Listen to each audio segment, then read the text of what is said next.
नमस्कार। हमारे इस खास बुलेटिन में आपका स्वागत है। मैं हूं चंद्रशेखर जोशी और मेरे साथ हैं मेरे सहयोगी शरद।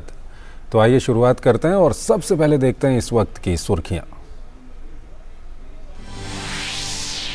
समाचार एजेंसी पीटीआई को दिए साक्षात्कार में पीएम मोदी ने संयुक्त राष्ट्र में सुधार पर दिया जोर। बदलते वैश्विक यथार्थ के अनुरूप यूएन में बदलाव की बताई जरूरत। कहा 21वीं शताब्दी में ही नहीं चल सकता 20वीं शताब्दी वाला दृष्टिकोण।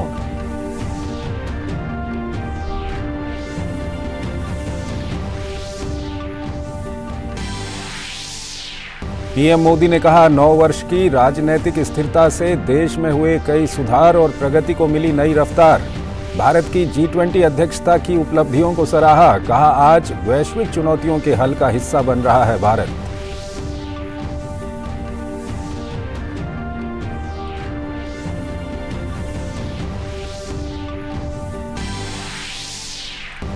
देश की राजधानी में भव्य G20 शिखर सम्मेलन के लिए तैयारी। प्रधानमंत्री मोदी के प्रधान सचिव पीके मिश्रा ने उपराज्यपाल के साथ तैयारियों का लिया जायजा। दिल्ली पुलिस ने दूसरे दिन भी की फुल ड्रेस रिहर्सल।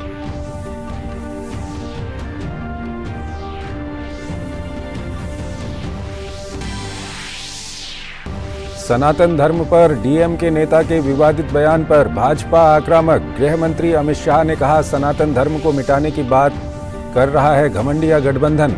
भाजपा अध्यक्ष जेपी नड्डा ने पूछा क्या यही है विपक्षी दलों की सोची समझी रणनीति।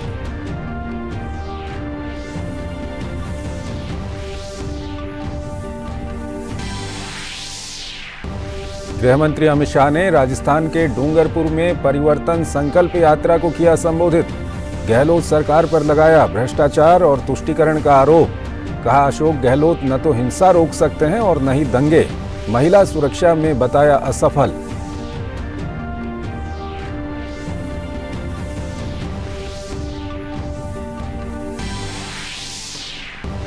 मध्य प्रदेश के सतना में भाजपा की जन आशीर्वाद यात्रा का शुभारंभ। पार्टी के राष्ट्रीय अध्यक्ष जेपी नड्डा ने कहा भाजपा सरकार में हुआ मध्य प्रदेश का जबरदस्त विकास।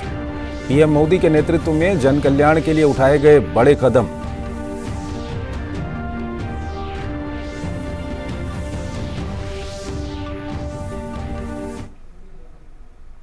और आइए अब खबरों को विस्तार से देखते हैं। 9 से 10 सितंबर को नई दिल्ली में आयोजित होने वाले G20 शिखर सम्मेलन से ठीक पहले प्रधानमंत्री नरेंद्र मोदी ने समाचार एजेंसी पीटीआई को दिए इंटरव्यू में कहा कि भारत की G20 अध्यक्षता से कई सकारात्मक प्रभाव पड़े हैं। इनमें से कुछ मेरे दिल के बहुत करीब हैं। पीएम ने कहा साल 2047 तक भारत विकसित राष्ट्र बन जाएगा। हमारे जीवन में भ्रष्टाचार, जातिवाद और सांप्रदायिकता की कोई जगह नहीं होगी।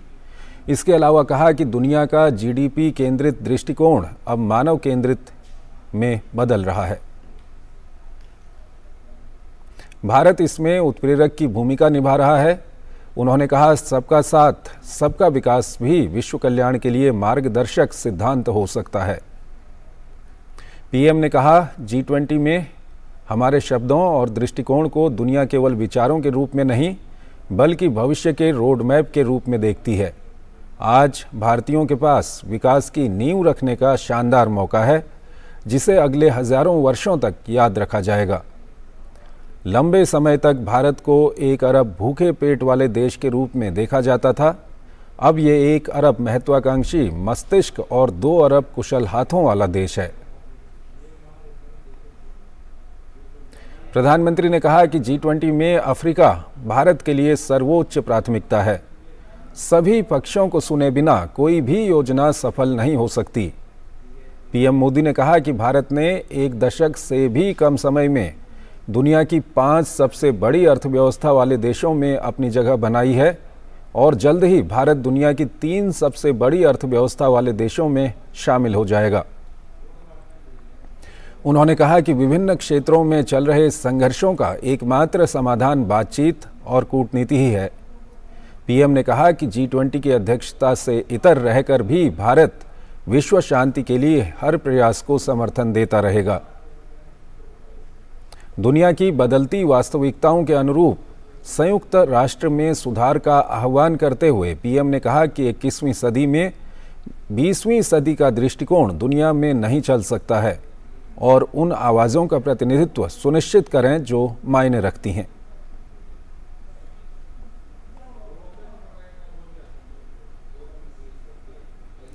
देश की राजधानी में भव्य G20 शिखर सम्मेलन के लिए तैयारी चल रही है। इस शानदार आयोजन के लिए दिल्ली दुल्हन की तरह सजाई गई है। मेहमानों को कोई असुविधा न हो, इसके लिए तैयारी में कोई कसर नहीं छोड़ी जा रही है। पीएम मोदी के प्रधान सचिव PK मिश्रा ने आज शाम शहर की तैयारियों का जायजा लिया। उन्होंने दिल्ली के उपराज्यपाल VK सक्सेना के साथ तैयारियों की समीक्षा की। पीएम के प्रधान सचिव और दिल्ली के LG को तैयारियों के बारे में बताया गया। पीएम के प्रधान सचिव ने प्रगति मैदान के भारत मंडपम का जायजा भी लिया। भारत मंडपम के बाहर नटराज की भव्य प्रतिमा स्थापित की गई है। ये भारत में सिंगल पीस में नटराज की सबसे बड़ी मूर्ति है। पीएम के प्रधान सचिव और LG ने राजघाट पहुंचकर भी तैयारियों का जायजा लिया।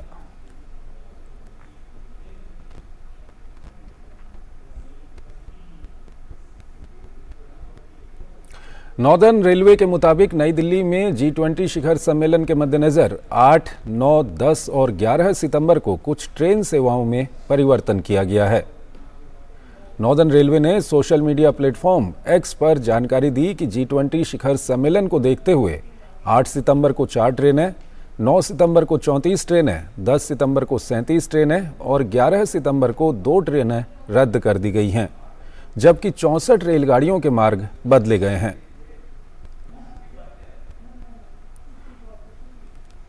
सम्मेलन की सुरक्षा और अन्य महत्वपूर्ण व्यवस्थाओं को देखते हुए ये निर्णय लिया गया है। रेलवे ने यात्रियों से अनुरोध किया है कि वो इसे ध्यान में रखते हुए ही अपनी यात्रा की योजना बनाएं। रेलवे के अनुसार 8 से 11 सितंबर तक नई दिल्ली आने वाली या नई दिल्ली से चलने वाली रेलगाड़ियों का पड़ाव गाजियाबाद या हजरत निजामुद्दीन रेलवे स्टेशन होगा।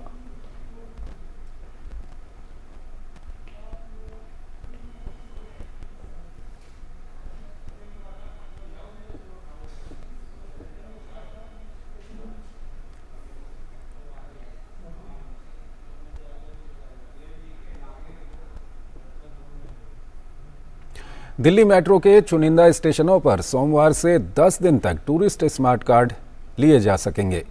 ये सुविधा G20 प्रतिनिधियों और ऐसे अंतर्राष्ट्रीय पर्यटकों के लिए है जो दिल्ली में प्रमुख पर्यटन स्थलों को देखने के इच्छुक हैं। 1 दिन की मान्यता वाला कार्ड 200 रुपये का और 3 दिन की मान्यता वाला कार्ड 500 रुपये का मिलेगा। इसमें 50 रुपये की सुरक्षा जमा राशि शामिल है जो कार्ड वापसी पर लौटा दी जाएगी।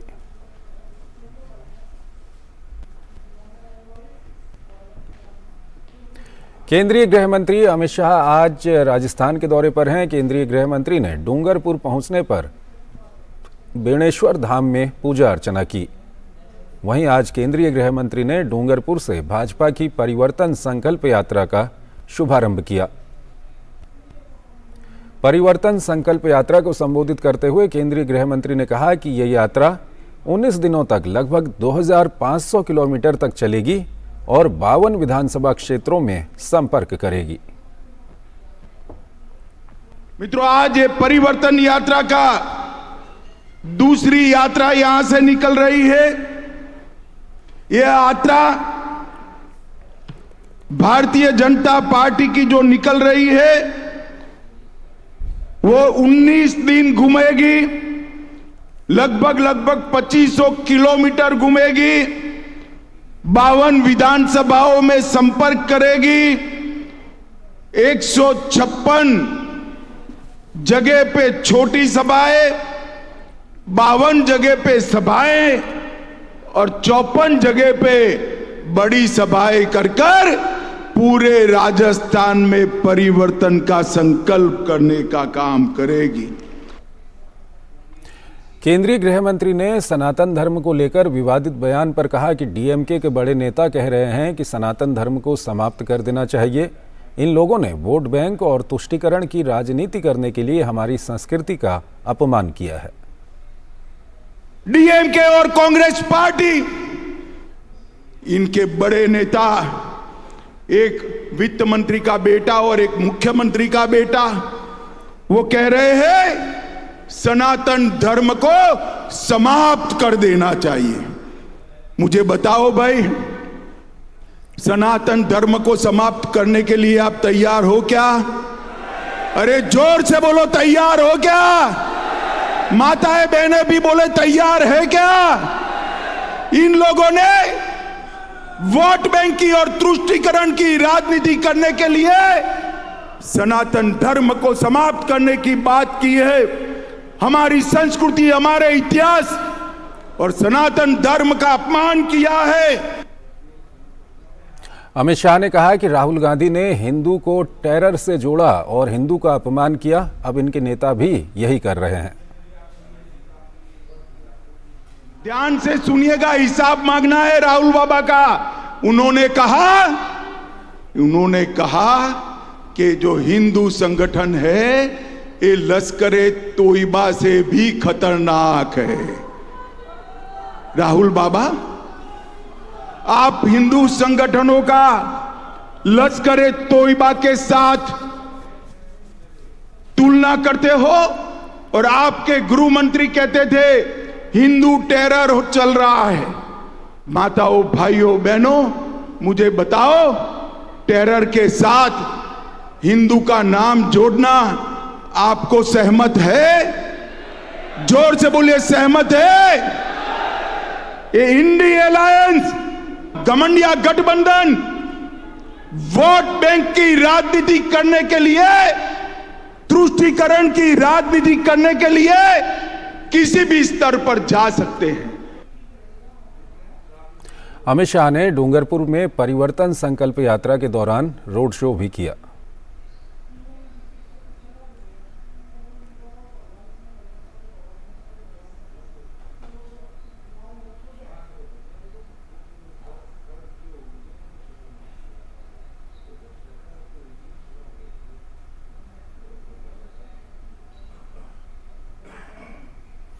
भारतीय जनता पार्टी के राष्ट्रीय प्रवक्ता और सांसद सुधांशु त्रिवेदी ने प्रेस वार्ता में डीएमके के मंत्री उदयनिधि स्टालिन के सनातन धर्म को लेकर विवादित टिप्पणी पर कहा कि उदयनिधि के बयान से मोहब्बत के दुकानदार का असली चेहरा सामने आ गया है। तमिलनाडु के मंत्री उदयनिधि सनातन धर्म के समूल नाश पर आयोजित कार्यक्रम में बोल रहे थे। ये हेट स्पीच का मामला बनता है। तमिलनाडु सरकार को इस पर कार्रवाई करनी चाहिए।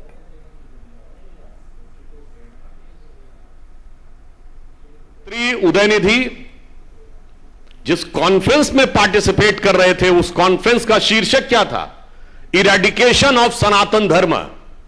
यह कोई बाई चांस मुंह से निकला बयान नहीं था। यह बाकायदा एक कॉन्फ्रेंस हो रही है जिसका शीर्षक है इरेडिकेशन ऑफ सनातन धर्म।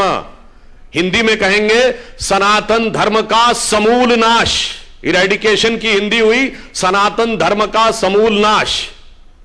और ऐसा भी नहीं कि वो सीधे बयान दे रहे थे। आप सबने वो क्लिप देखी होगी, पढ़ रहे थे कागज से। इसका मतलब it was well thought after, well written, with a proper design, with a proper conclusion. और यह भी मुझे आश्चर्य हो रहा है, मुंबई में बैठक खत्म हुई और 24 घंटे में धमाका। मैं पूछना चाहता हूं कि यह उदयनिधि को किसने लिख के दिया था कागज, और इसमें इस गठबंधन का क्या रोल है? सुधांशु त्रिवेदी ने कहा कि मोदी सरकार जन कल्याण की दिशा में लगातार कदम उठा रही है। हमारी सरकार आने के बाद 4 करोड़ लोगों को घर मिला है, 11 करोड़ लोगों को शौचालय मिला है, हर गांव को बिजली मिली है, हर गांव को सड़क मिली है, 50 करोड़ जनधन योजना अकाउंट बने हैं, 50 करोड़ आयुष्मान भारत मिला है। तो जब इनका एजेंडा साफ है कि हिंदू धर्म का समूल नाश करना है, सनातन धर्म का समूल नाश करना है, तो यह सिर्फ कोई धर्म संस्कृति का विषय नहीं है, यह भारत के समूल नाश करने का आधार है।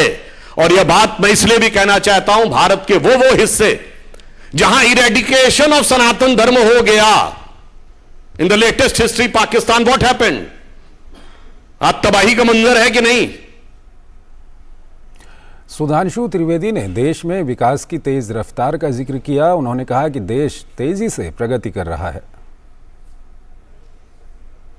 आज मैं पूछना चाहता हूं इस गठबंधन से, we are having the growth rate of 7.8%, which is highest among all the major economies of the world.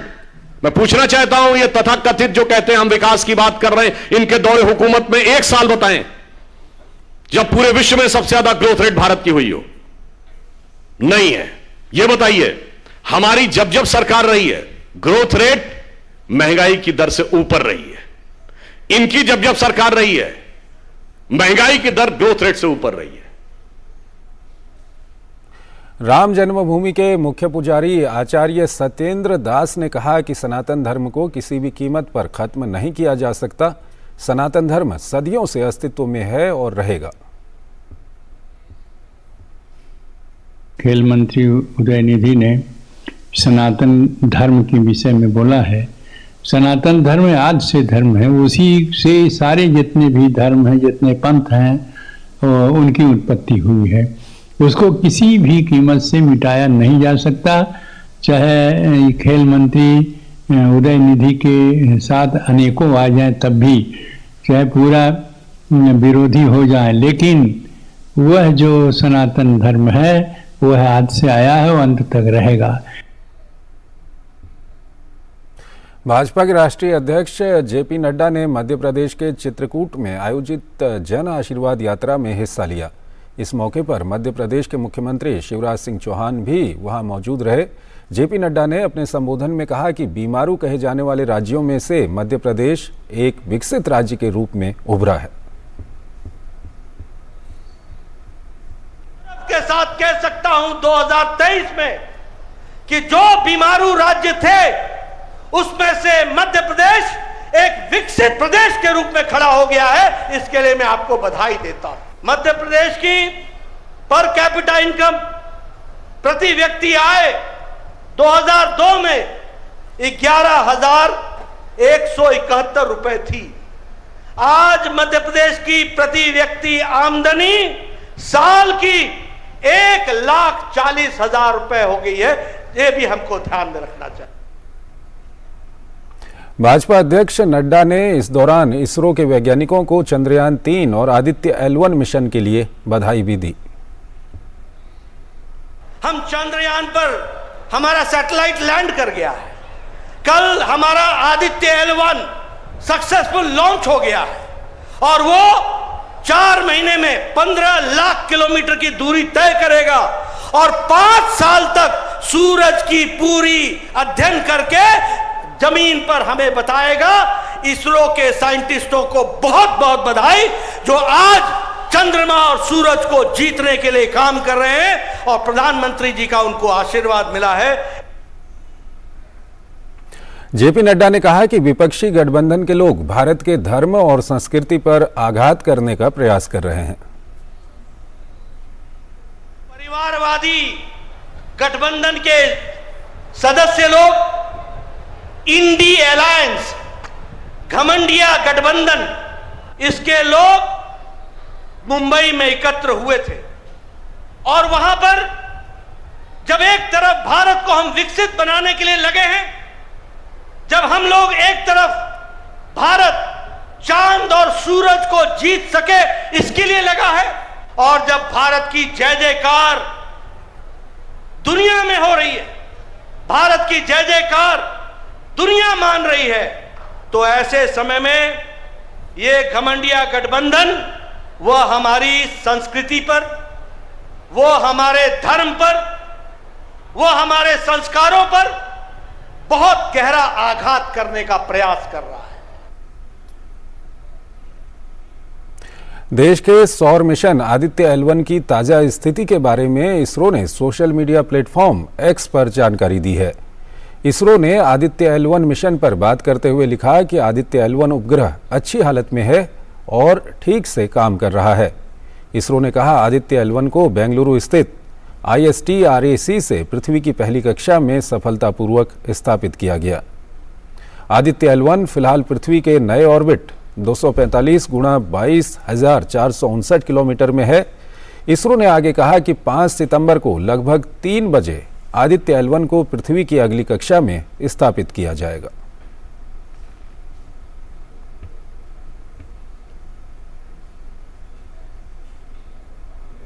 वहीं इसरो ने बताया कि प्रज्ञान रोवर ने चंद्रमा की सतह पर अपने सभी कार्य पूरे कर लिए हैं और इसे निष्क्रिय कर दिया गया है। प्रज्ञान रोवर को चंद्रयान 3 अंतरिक्ष यान के जरिए चंद्रमा पर ले जाया गया था। रोवर अब तक चंद्रमा की सतह पर 100 मीटर से अधिक की दूरी तय कर चुका है। इसरो ने यह भी बताया कि चंद्रमा पर अगला सूर्योदय 22 सितंबर को होने की आशा है और अन्य कार्यों के लिए प्रज्ञान रोवर को फिर से सफलतापूर्वक सक्रिय करने की उम्मीद है।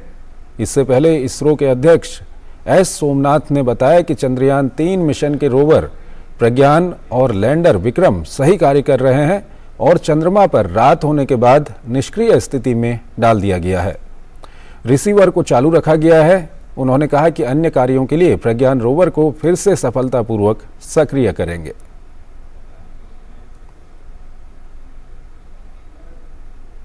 सूत्रों से मिली जानकारी के मुताबिक कांग्रेस के राष्ट्रीय अध्यक्ष मल्लिकार्जुन खड़गे ने आगामी मंगलवार को अपने घर पर विपक्षी दलों की बैठक बुलाई है। मंगलवार को शाम 8 बजे से मल्लिकार्जुन खड़गे की अध्यक्षता में विपक्षी गठबंधन के दलों के नेताओं की बैठक होगी। बैठक के बाद मल्लिकार्जुन खड़गे के घर पर विपक्षी नेताओं के लिए डिनर का आयोजन किया जाएगा।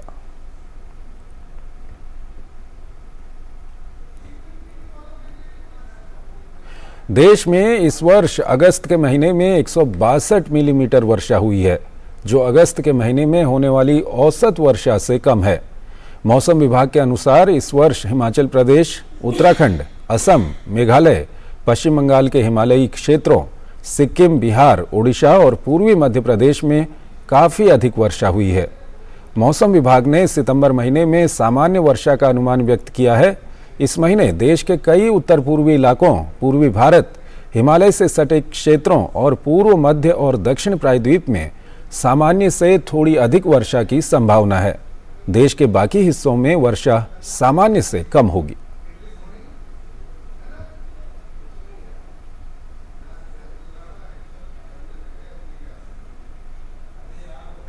वर्ष 2023 का दूसरा नौसेना कमांडर सम्मेलन कल से नई दिल्ली में शुरू हो रहा है।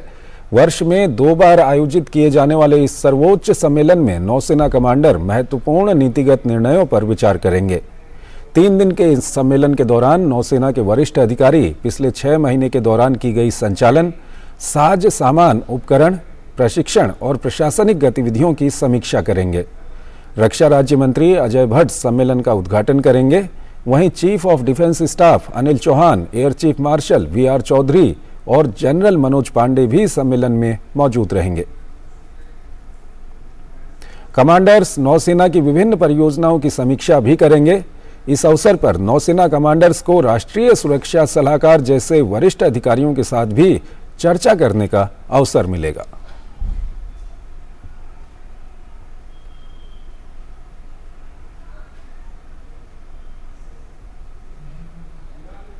स्वीडन के 11 सदस्यों का संसदीय प्रतिनिधिमंडल हिमाचल प्रदेश पहुंचा। प्रतिनिधिमंडल ने धर्मशाला में तिब्बती लोकतंत्र दिवस की 63वीं वर्षगांठ पर आयोजित समारोह में भाग लिया। स्वीडिश संसदीय प्रतिनिधिमंडल ने तिब्बत के आध्यात्मिक नेता दलाई लामा से मुलाकात की और शांति संदेश के प्रसार पर जोर दिया।